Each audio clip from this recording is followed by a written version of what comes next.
Hello दोस्तों, आज की कहानी का शीर्षक है हम भले अपना काम भला।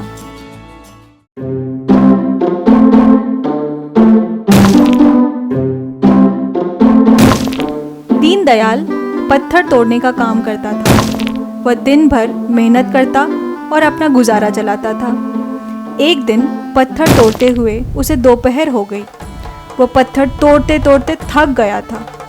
तभी उसे कुछ सैनिक आते दिखाई दिए। सैनिकों के पीछे एक पालकी आ रही थी जिसमें राजा बैठा था। दीनदयाल के मन में आया कि राजा की तो बहुत शान है, वह बड़े मज़े से पालकी में बैठा हुआ है। उसने ईश्वर से प्रार्थना की कि राजा जैसा बलशाली कोई भी नहीं है, इसलिए उसे भी राजा बना दें। ऐसा सोचना ही था कि उसने स्वयं को राजा की वेशभूषा में पालकी में बैठा पाया।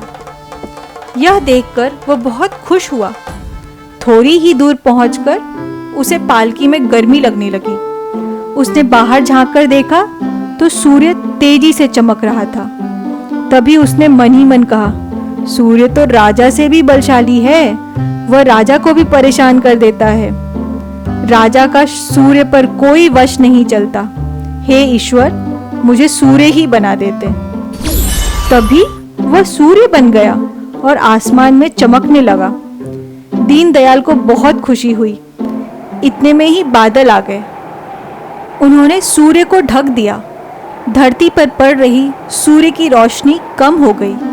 दीनदयाल ने मन ही मन कहा, ईश्वर, बादल तो सूर्य से भी बलशाली है, आप मुझे बादल ही बना देते। सहसा वह बादल बन गया। अब वह सूर्य को भी ढक सकता था। दीनदयाल बादल बनकर बहुत खुश था। तभी बादल बरसने लगे। बारिश से सभी कुछ बहने लगा, परंतु बड़े बड़े पत्थरों को बारिश भी नहीं हिला पा रही थी। दीनदयाल ने सोचा, बादल भी पत्थर नहीं हिला पा रहे हैं, मैं तो पत्थर तोड़ता था, इसका मतलब मैं तो बादल से भी बलशाली था। तब उसने मन ही मन कहा, हे ईश्वर, मुझे आप फिर से पत्थर तोड़ने वाला बना दो। तभी दीनदयाल वापस पत्थर तोड़ने वाला मानव बन गया। वह अब अपना काम करके बहुत खुश था। तो बच्चों, इस कहानी से हमें क्या शिक्षा मिलती है?